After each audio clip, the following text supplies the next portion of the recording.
Hello friends, स्वागत है आप सबका आपका अपना यूट्यूब चैनल अब पढ़ेगा इंडिया में। आज हम लोग इस वीडियो में देखेंगे बिहार दरोगा प्रारंभिक परीक्षा 2021 के लिए जो हम लोगों ने सुपर फास्ट रिवीजन चला रखा है उस सीरीज में आज आगे बढ़ते हुए हम लोग देखेंगे रिवीजन सेट नंबर 23। इससे पहले ऑलरेडी 22 रिवीजन सेट भी अपलोडेड है, साथ ही साथ पूरे डिस्क्रिप्शन के साथ बहुत सारे सेट जो हैं वो बिहार दरोगा पीटी एग्जाम्स के लिए अपलोडेड है। अगर आप नहीं देखें तो जाकर प्लेलिस्ट से देख सकते हैं। तो चलिए अब बढ़ते हैं अपने क्वेश्चंस की तरफ। आज का जो हमारा पहला क्वेश्चन है वो यह कह रहा है कि निम्नलिखित में से कौन जो है वो सुमेलित है, यह आपसे पूछ रहा है। प्रथम बौद्ध संगति कुंडलवन काश्मीर सुमेलित नहीं है क्योंकि प्रथम बौद्ध संगति जो है वो राजगृह में हुआ है। द्वितीय बौद्ध संगति वैशाली सुमेलित है। तृतीय बौद्ध संगति राजगृह गलत है क्योंकि तृतीय बौद्ध संगति जो है वो पाटलिपुत्र में हुआ है और चौथी बौद्ध संगति जो है वो कुंडलवन कश्मीर में हुआ है। यहाँ आपसे कौन सुमेलित है पूछ रहा है, तो आपका सही आंसर जो होगा वो होगा ऑप्शन नंबर बी। नेक्स्ट है हमारा कि प्रसिद्ध पुस्तक हिस्टोरिका जो है वो किसकी रचना है। तो हिस्टोरिका किसकी रचना है? हेरोडोटस को, जिनको कि इतिहास का जनक भी कहा जाता है। तो इस क्वेश्चन का जो सही आंसर होगा वो होगा ऑप्शन नंबर ए, हेरोडोटस को। नेक्स्ट है हमारा कि सत्यशोधक समाज की स्थापना किसने की थी। तो सत्यशोधक समाज की स्थापना जो है वो 1872 में ज्योतिबा फुले के द्वारा की गई थी। सत्यशोधक समाज 1873 में किया गया था ज्योतिबा फुले के द्वारा। तो इस क्वेश्चन का सही आंसर होगा option number B, D, Jyotiba Phule. वहीं ज्योतिबा फुले से याद रखिएगा इन्होंने एक पुस्तक भी लिखी थी जिसका नाम था गुलामगिरी। नेक्स्ट हमारा कि the poverty and unbritish rule in India किसकी पुस्तक है। तो यह पुस्तक किसकी है? यह पुस्तक है दादा भाई नौरोजी की। तो इस क्वेश्चन का जो सही आंसर होगा वो होगा ऑप्शन नंबर ए, दादा भाई नौरोजी। और यही पुस्तक में उन्होंने सबसे पहले द थ्योरी ऑफ ड्रेन का भी वर्णन किया था। नेक्स्ट है हमारा कि निम्नलिखित में से कौन सा महाजनपद जो है वो दक्षिण भारत में स्थित है। तो दक्षिण भारत में कौन सा जनपद स्थित था? असमक। तो इस क्वेश्चन का जो सही आंसर होगा वो होगा ऑप्शन नंबर सी, असमक। और इसकी राजधानी कहाँ थी? इसकी राजधानी थी पोतन या फिर जिसको हम लोग बोलते हैं पाटिल। ठीक है। वहीं आप लोगों को याद होगा कि 16 महाजनपद है जिसका जानकारी हमें बौद्ध ग्रंथ के अंगुत्तर निकाय से मिलती है। नेक्स्ट हमारा कि किस चार्टर एक्ट के तहत बंगाल के गवर्नर जनरल को भारत का गवर्नर जनरल बना दिया गया। तो यह बना दिया गया 1833 के चार्टर एक्ट के तहत। इस क्वेश्चन का सही आंसर होगा ऑप्शन नंबर बी, 1833 के चार्टर एक्ट के तहत। और इसके तहत ही कंपनी का व्यापारिक अधिकार जो है वो चाय तथा चीन के साथ भी पूर्णतः समाप्त कर दिया गया था। नेक्स्ट हमारा कि बंगाल विभाजन रद्द जो है वो किस वायसराय के समय हुआ था। तो बंगाल विभाजन रद्द जो है वो वायसराय हार्डिंग द्वितीय के समय हुआ था। तो इस क्वेश्चन का जो सही आंसर होगा वो होगा ऑप्शन नंबर जी, लॉर्ड हार्डिंग द्वितीय के समय। आप लोगों को पता होगा कि दिल्ली दरबार में घोषणा की गई थी कि बंगाल विभाजन रद्द हो जाएगा और भारत की राजधानी जो है वो कलकत्ता की जगह दिल्ली बनाई जाएगी। नेक्स्ट है हमारा कि अभिनव भारत की स्थापना निम्न में से किनके द्वारा की गई थी। तो अभिनव भारत की स्थापना जो है वो बी.डी. सावरकर के द्वारा। तो इस क्वेश्चन का सही आंसर होगा ऑप्शन नंबर ए। इन्होंने एक मित्र मेला एक संस्था बनाया था, वही फिर बाद में जाकर अभिनव भारत में परिवर्तित हो जाता है। नेक्स्ट है हमारा कि निम्नलिखित में से सबसे पहले कौन सी घटना जो है वो घटित हुई थी। देखिए सबसे पहले घटित की अगर हम लोग बात करते हैं तो कौन सी घटना है? चंपारण यहाँ खेड़ा सत्याग्रह की अगर हम लोग बात करते हैं तो और उसके बाद फिर है अहमदाबाद मिल मजदूर घटना, हंटर कमेटी का गठन और खिलाफत आंदोलन की शुरुआत। अगर इन चारों में अगर हम लोग बात करते हैं तो सबसे पहले कौन हुआ था? अहमदाबाद मिल मजदूर घटना हुआ था। तो इस क्वेश्चन का जो सही आंसर होगा वो होगा ऑप्शन नंबर बी, अहमदाबाद मिल मजदूर घटना।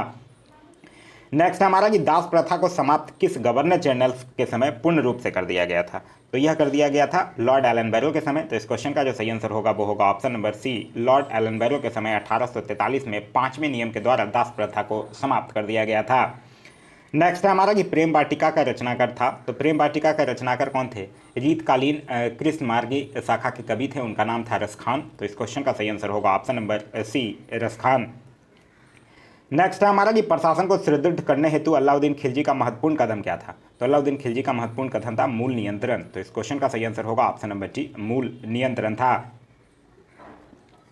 नेक्स्ट हमारा गांधी इरविन समझौते की आलोचना का मुख्य कारण क्या था। तो इसकी आलोचना का मुख्य कारण था कि देशभक्तों को फांसी से मुक्ति का अभाव। तो इस क्वेश्चन का जो सही आंसर होगा वो होगा ऑप्शन नंबर सी। और हुआ कब था? 5 मार्च 1931 को गांधी इरविन पैक्ट हुआ था।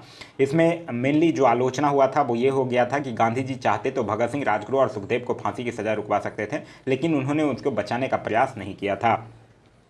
लेकिन नेक्स्ट क्वेश्चन हमारा क्वेश्चन नंबर 14 कह रहा है इस्तेमारी बंदोबस्त का मुख्य प्रभाव क्या था। तो इस बंदोबस्त का मुख्य प्रभाव था कंपनी का निश्चित लगान। तो इस क्वेश्चन का सही आंसर होगा ऑप्शन नंबर ए, कंपनी का निश्चित लगान। वहीं इस व्यवस्था की अगर बात करते हैं तो 1793 में गवर्नर जनरल कॉर्नवालिस के द्वारा यह लागू की गई थी व्यवस्था था। इसमें भूमि के लगान का 8/9 भाग जो है वो कंपनी के देना होता था। फसल अच्छी हो या फिर खराब हो उससे कोई मतलब नहीं है, लगान जो था वो निश्चित था। नेक्स्ट है हमारा कि 19वीं शताब्दी में सामाजिक और धार्मिक सुधारों का महत्वपूर्ण कारण क्या था। तो उसकी महत्वपूर्ण कारण अगर था तो वो था पश्चिमी शिक्षा और जागृति। तो इस क्वेश्चन का सही आंसर होगा वो होगा ऑप्शन नंबर ए। नेक्स्ट हमारा चंबल नदी पर कौन सा बांध निर्मित है। तो चंबल घाटी परियोजना की अगर हम लोग बात करते हैं तो गांधी सागर बांध भी चंबल नदी पर है, कोटा बांध भी है, राणा प्रताप सागर भी है। तो इस क्वेश्चन का जो सही आंसर होगा वो होगा ऑप्शन नंबर डी, इनमें से सभी जो है वो चंबल नदी पर स्थित है। नेक्स्ट हमारा कि पूर्वी जर्मनी एवं पश्चिमी जर्मनी का एकीकरण जो है वो किस वर्ष में हुआ था। तो यह हुआ था 1990 में। तो इस क्वेश्चन का सही आंसर होगा ऑप्शन नंबर ए, 1990। नेक्स्ट हमारा निम्नलिखित में से कौन सा राज्य जो है वो 3 देशों का सीमा बनाता है। तो 3 देशों का सीमा कौन बनाता है? पश्चिम बंगाल भी बनाता है और सिक्किम भी बनाता है। पश्चिम बंगाल जो है वो नेपाल, भूटान और बांग्लादेश के साथ सीमा बनाता है। तो इस क्वेश्चन का सही आंसर होगा ऑप्शन नंबर डी। और सिक्किम की अगर हम लोग बात करते हैं तो यह चीन, नेपाल और भूटान के साथ सीमा बनाता है। नेक्स्ट हमारा निम्न में से कौन सा देश जो है वो स्थलरूप देश है। स्थलरूप देश की अगर हम लोग बात करते हैं यहाँ पे तो लाओस क्या है? स्थलरूप देश है। तो इस क्वेश्चन का सही आंसर होगा option number A, Laos. Next हमारा कि मिट्टी में खारापन एवं क्षारीयता की समस्या का समाधान है। तो क्या समाधान है? खेतों में जिप्सम का उपयोग करके खारापन या क्षारीयता को कम किया जा सकता है। तो इस क्वेश्चन का सही आंसर होगा ऑप्शन नंबर बी। नेक्स्ट हमारा कि डेकेंसबर्ग पर्वत जो है वो किस देश में स्थित है। तो यह कौन से देश में स्थित है? दक्षिण अफ्रीका में। तो इस क्वेश्चन का सही आंसर होगा ऑप्शन नंबर बी, दक्षिण अफ्रीका में स्थित है। नेक्स्ट है हमारा कि नल सरोवर पक्षी अभ्यारण्य जो है वो किस राज्य में स्थित है। तो नल सरोवर पश्चिम अभ्यारण्य जो है वो गुजरात राज्य में स्थित है, जिसको कि आर्द्र भूमि क्षेत्र भी घोषित किया गया है। तो इस क्वेश्चन का सही आंसर होगा ऑप्शन नंबर जी, गुजरात। नेक्स्ट हमारा ब्रह्मपुत्र नदी जो है वो किस देशों से होकर प्रभावित नहीं होती है, यह पूछ रहा है। तो ब्रह्मपुत्र नदी की अगर हम लोग बात करते हैं तो इसका जो अपवाह तंत्र है वो तिब्बत, भारत तथा बांग्लादेश में स्थित है। यह जो है वो तिब्बत के मानसरोवर झील से निकलती है। तो इस क्वेश्चन का जो सही आंसर होगा वो होगा ऑप्शन नंबर डी, म्यांमार में यह इसका अपवाह होकर प्रभावित नहीं होती है। नेक्स्ट हमारा कि चिल्का झील जो है वो किस राज्य में स्थित है। तो चिल्का झील की अगर हम लोग बात करते हैं तो यह उड़ीसा राज्य में स्थित है, जो भारत की खारे पानी की बृहत्तम लगून झील है। तो इस क्वेश्चन का सही आंसर होगा option number C, Orissa. Next हमारा कि कौन सी अंतर्राष्ट्रीय रेखा जो है वो भारत के बीच से होकर गुजरती है। तो यह कौन सी रेखा? यह है कर्क रेखा। तो इस क्वेश्चन का सही आंसर होगा ऑप्शन नंबर सी, कर्क रेखा, जो कि कितना होता है? 23.5 डिग्री उत्तरी अक्षांश, जो कि भारत के 8 राज्यों से होकर गुजरता है, गुजरात, राजस्थान, मध्य प्रदेश, छत्तीसगढ़, झारखंड, पश्चिम बंगाल, त्रिपुरा और मिजोरम। नेक्स्ट हमारा भारत में न्यायिक पुनरीक्षण यानी जुडिशियल रिव्यू की संकल्पना जो है वो निम्नलिखित में से किस देश के संविधान से लिया गया है। तो यह लिया गया है संयुक्त राज्य अमेरिका के संविधान से। तो इस क्वेश्चन का सही आंसर होगा ऑप्शन नंबर बी, संयुक्त राज्य अमेरिका से। याद रखिएगा, न्यायिक पुनरीक्षण, मौलिक अधिकार, उपराष्ट्रपति, राष्ट्रपति, वित्तीय आपातकाल, ये राष्ट्रपति पर महाभियोग, यह सब जो है वो संयुक्त राज्य अमेरिका के संविधान से लिया गया है। नेक्स्ट हमारा कि किसी अपराध के अभियुक्त को स्वयं अपने विरुद्ध गवाह बनने के लिए बाध्य नहीं किया जा सकता। भारतीय संविधान के किस अनुच्छेद में यह प्रावधान है। तो यह जो है वो अनुच्छेद 20 के 3 में है। तो इस क्वेश्चन का सही आंसर होगा ऑप्शन नंबर ए। वहीं अनुच्छेद 21 की बात करते हैं तो अनुच्छेद 21 में प्राण एवं दैहिक स्वतंत्रता है, अनुच्छेद 22 में गिरफ्तार एवं विरोध संबंधी अधिकार है और अनुच्छेद 74 में मंत्रिपरिषद का जिक्र किया गया है। नेक्स्ट हमारा कि सेवानिवृत्त होने के पश्चात सर्वोच्च न्यायालय के न्यायाधीश वकालत कर सकते हैं। तो यह सर्वोच्च न्यायालय के जो न्यायाधीश है वो सेवानिवृत्त हो जाने के बाद किसी भी न्यायालय में वकालत नहीं कर सकते हैं। तो इस क्वेश्चन का सही आंसर होगा ऑप्शन नंबर डी। लेकिन उच्च न्यायालय से जो सेवानिवृत्त न्यायाधीश हैं वो सर्वोच्च न्यायालय और अन्य उच्च न्यायालयों में वकालत कर सकते हैं। नेक्स्ट हमारा कि संघीय मंत्रिमंडल का पुनर्गठन किसकी रिपोर्ट पर आधारित है। तो संघीय मंत्रिमंडल का पुनर्गठन जो है वो गोपाल स्वामी अंग्यार की रिपोर्ट पर आधारित है। तो इस क्वेश्चन का सही आंसर होगा ऑप्शन नंबर ए, जो कि कब प्रस्तुत की गई थी? 1949 में। नेक्स्ट हमारा भारत के संविधान के आमुख का लक्ष्य उनमें सभी नागरिकों के लिए सुनिश्चित करना है। तो क्या सुनिश्चित करना है? पहला कह रहा है सामाजिक एवं आर्थिक न्याय, हाँ बिल्कुल सही है। विचार तथा अभिव्यक्ति की स्वतंत्रता, बिल्कुल सही है। अवसर की समानता, व्यक्ति की प्रतिष्ठा। तो इस क्वेश्चन का जो सही आंसर होगा वो होगा ऑप्शन नंबर डी, सभी चारों। नेक्स्ट है हमारा कि निम्नलिखित अधिकारों में से कौन सा अधिकार जो है वो भारत में सभी व्यक्तियों को उपलब्ध नहीं है, यह पूछ रहा है।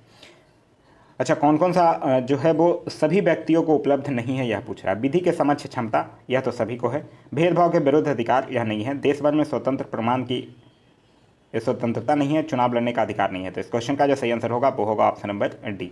देखिए, आप लोग पढ़े होंगे कि अनुच्छेद 15, 16, 19, 29 और 30 और चुनाव लड़ने का अधिकार, ये सब जो है वो सिर्फ भारतीय नागरिकों को प्राप्त है। और विधि के समक्ष समानता जो है वो भारत और विदेशी नागरिकों दोनों को प्राप्त है।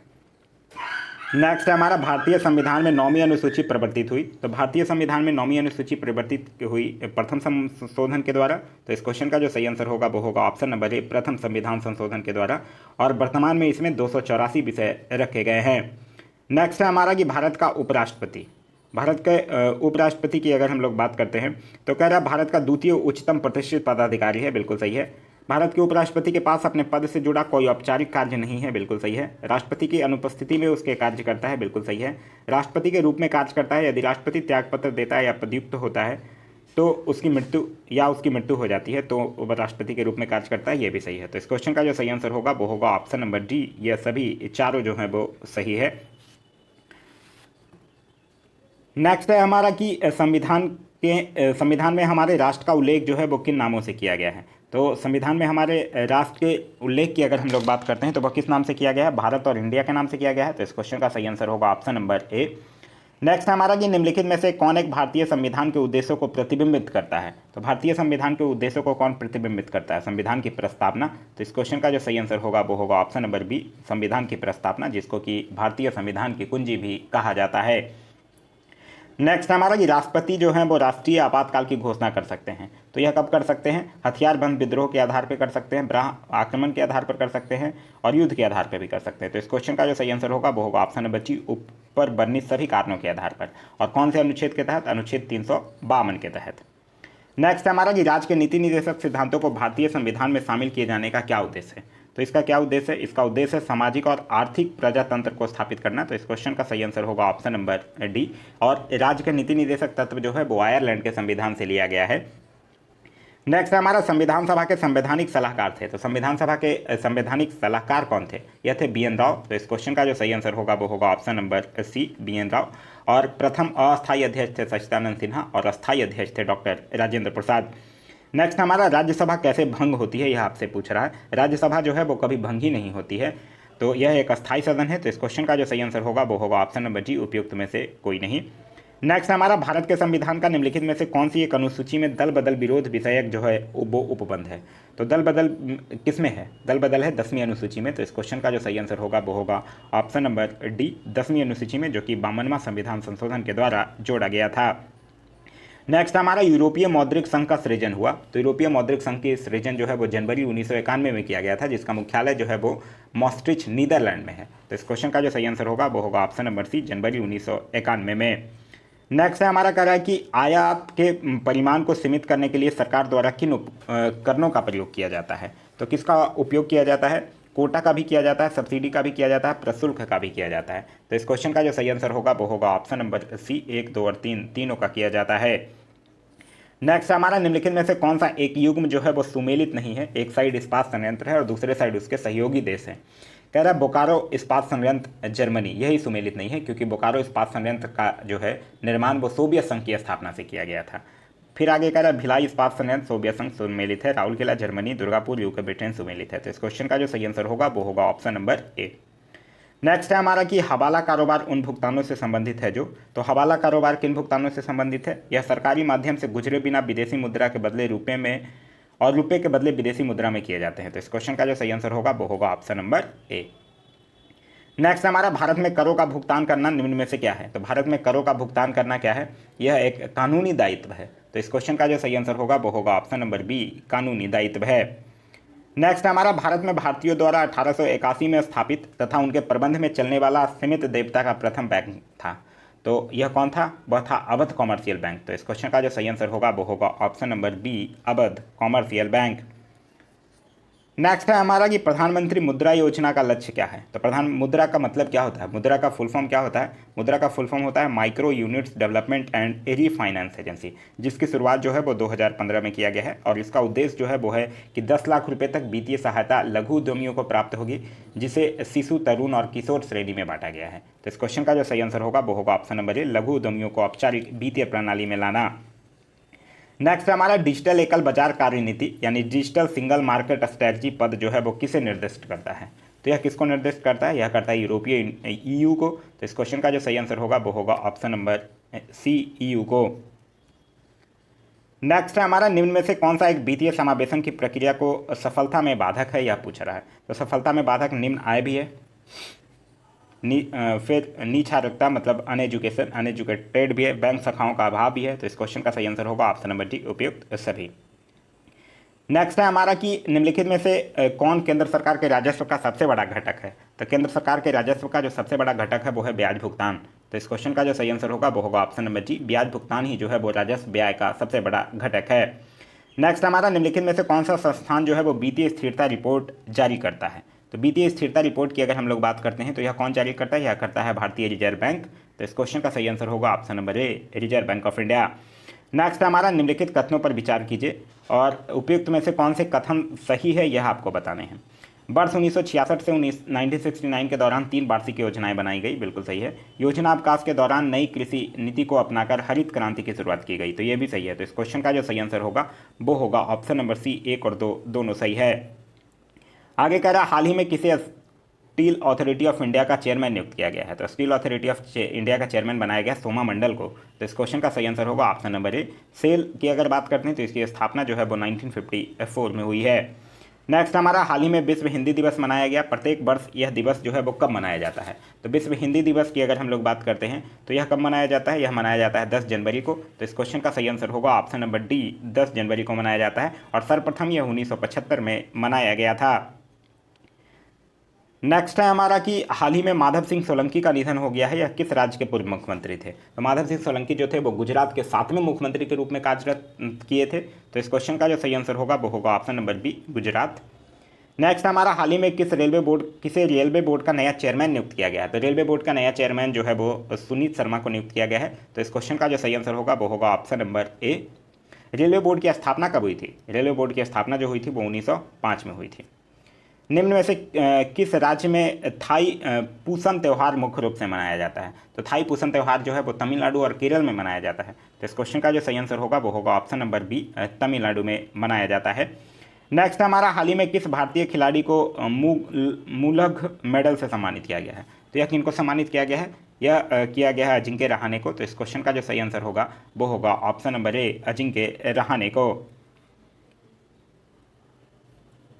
नेक्स्ट हमारा कि हाल ही में हेनले एवं पासपोर्ट्स इंडेक्स 2021 जारी किया गया है। इस इंडेक्स में सबसे ताकतवर पासपोर्ट जो है वो किस देश का माना गया है। तो सबसे ताकतवर पासपोर्ट्स जो है वो जापान का माना गया है। तो इस क्वेश्चन का सही आंसर होगा वो होगा option number B, Japan. Bharat को इसमें जो स्थान दिया है वो है 85। नेक्स्ट हमारा हाल ही में कौन जो है वो भारत के 67वें ग्रैंड मास्टर बने हैं। तो भारत के 67वें ग्रैंड मास्टर का क्या नाम है, लियोन मर्डोका। इस क्वेश्चन का जो सही आंसर होगा वो होगा ऑप्शन नंबर डी। नेक्स्ट हमारा हाल ही में किस देश ने अपने राष्ट्रगान की दूसरी पंक्ति for we are young and free को संशोधित करके for we are one and free कर दिया। तो यह किसने किया, ऑस्ट्रेलिया ने किया है। तो इस क्वेश्चन का जो सही आंसर होगा वो होगा option number D, Australia. Next हमारा हाल ही में किस राज्य सरकार ने खेलों को उद्योग का दर्जा दिया है। तो खेलों को उद्योग का दर्जा दिया है मिजोरम सरकार ने। तो इस क्वेश्चन का सही आंसर होगा option number B, Mizoram. Next हमारा कि किस देश ने जलवायु परिवर्तन के खिलाफ फ्राइडेज फॉर फ्यूचर अभियान की शुरुआत की है। तो फ्राइडेज फॉर फ्यूचर अभियान की जो शुरुआत है वो स्वीडन के द्वारा किया गया है। तो इस क्वेश्चन का सही आंसर होगा option number B, Sweden. Next हमारा कि किस देश ने अपना पहला मंगल मिशन लॉन्च किया है जिसका नाम होप मार्स मिशन रखा गया है, मार्स मिशन लॉन्च किया है। तो यह किसने किया है, यह किया है संयुक्त अरब अमीरात ने। तो यह जो है वो एक मंगल मिशन है। तो इस क्वेश्चन का जो सही आंसर होगा वो होगा ऑप्शन नंबर सी, यूएई। एक चीज़ याद रखिएगा, ऐसा करने वाला यह जो है वो 5वां देश बना है। नेक्स्ट हमारा पर्यावरण वन एवं जलवायु परिवर्तन मंत्रालय प्रकाश जावड़ेकर ने पीसबर्ग क्लाइमेट डायलॉग 2020 में भाग लिया। इसकी मेजबानी जो है वो किस देश के द्वारा किया गया। तो इसकी मेजबानी जो है वो जर्मनी के द्वारा। तो इस क्वेश्चन का सही आंसर होगा ऑप्शन नंबर डी, जर्मनी के द्वारा। नेक्स्ट हमारा विश्व के सबसे बड़े परमाणु संलयन परियोजना में को किस देश में स्थापित किया जा रहा है। तो इसको जो है वो फ्रांस में। तो इस क्वेश्चन का सही आंसर होगा वो होगा ऑप्शन नंबर डी, फ्रांस में। नेक्स्ट हमारा हाल ही में किस देश को यूरोपीय संघ से बाहर निकालने की मंजूरी मिली है। तो यह किसको मिला है, यूरोपीय देश को बाहर निकालने की मंजूरी जो है वो ब्रिटेन। तो इस क्वेश्चन का सही आंसर होगा वो होगा option number A, Britain. Next हमारा हाल ही में किसने डॉक्टर कलाम स्मृति अंतर्राष्ट्रीय उत्कृष्टता पुरस्कार 2019 जीता है। तो यह किसने जीता है, यह बांग्लादेश के प्रधानमंत्री शेख हसीना।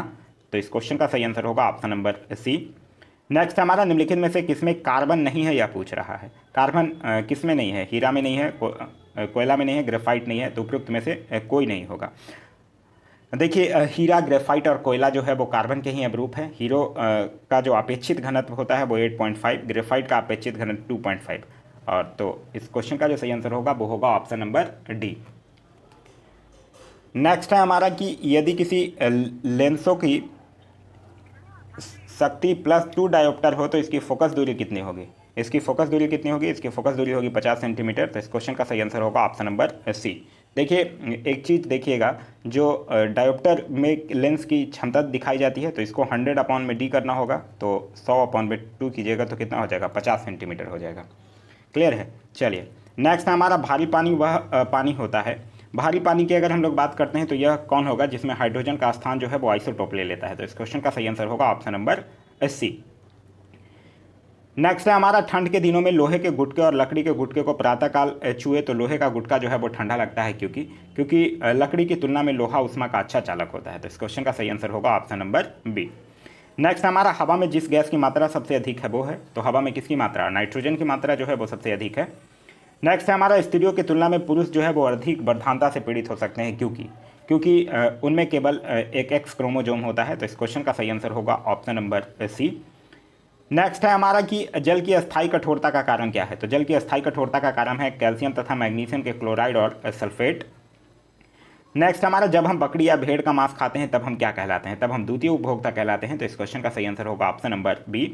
नेक्स्ट हमारा, डॉल्फिन वर्गीकृत किए जाते हैं। तो डॉल्फिन जो है वो मत्स्य वर्ग में नहीं रखकर स्तनधारी वर्ग में रखा जाता है। तो इस क्वेश्चन का जो सही आंसर होगा वो होगा ऑप्शन नंबर डी, स्तनी में।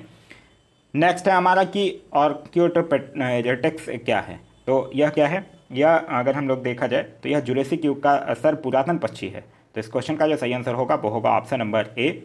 नेक्स्ट हमारा, सबसे लंबा जीवित वृक्ष क्या है। तो सबसे लंबा जीवित वृक्ष है यूकोलिप्टस। नेक्स्ट हमारा, एस्पिरिन है। तो एस्पिरिन क्या है, यह एक एंटीपायरेटिक है। तो इस क्वेश्चन का सही आंसर होगा ऑप्शन नंबर बी। आगे कह रहा है कि एक गोलाकार पिंड एक वृत्तीय पथ पर एक समान कोणीय वेग से गतिमान है, वृत्तीय पथ की त्रिज्या r है, तो निम्नलिखित में से कौन सा कथन जो है वो सही है, यह पूछ रहा है। तो पिंड का त्वरण जो है वो इतने के बराबर होगा जो पथ के केंद्र की ओर त्रिज्यात्मक अंतर्मुख दिशा में होगा। तो इस क्वेश्चन का सही आंसर होगा ऑप्शन नंबर बी। नेक्स्ट हमारा, निम्नलिखित कथनों पर विचार कीजिए। निम्नलिखित कथनों पर विचार करने के लिए कह रहा है और उपरोक्त में से कौन सा कथन सही है, यह आपसे पूछ रहा है। अग्निशामकों में खाने का सोडा प्रयोग में लाया जाता है, बिल्कुल सही है।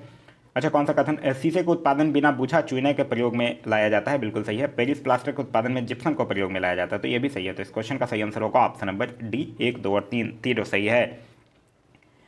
नेक्स्ट है हमारा कि निम्नलिखित में से किन तत्वों के लग्नों द्वारा आतिशबाजी में रंग प्राप्त होते हैं। तो यह जो है वो स्ट्रोंशियम तथा बेरियम के कारण। तो इस क्वेश्चन का सही आंसर होगा ऑप्शन नंबर सी। नेक्स्ट हमारा, बाजार में बिकने वाले सामान 18 कैरेट सोने में। तो 18 कैरेट सोने में क्या होता है, 18 भाग सोने के साथ 6 भाग अन्य धातुओं के होते हैं। तो इस क्वेश्चन का जो सही आंसर होगा वो होगा ऑप्शन नंबर सी। नेक्स्ट हमारा, निम्नलिखित कथनों पर विचार कीजिए। देखिए कह रहा है और फिर उसके आगे कह रहा है कि उपरोक्त कथनों में से कौन सा सही है, यह बताना है आपको। अश्रु ग्रंथि का क्रियाशील ना होना विटामिन ए की कमी का मुख्य लक्षण है, सही है। विटामिन बी की कमी से बेरी एनीमिया कारण हो सकती है, सही है। विटामिन सी की कमी से मांसपेशियों में पीड़ा का कारण हो सकता है, सही है। विटामिन डी की कमी से मूत्र में Ca+ अधिक क्षय का कारण हो सकती है। तो यह चारों का चारों क्या है, सही है।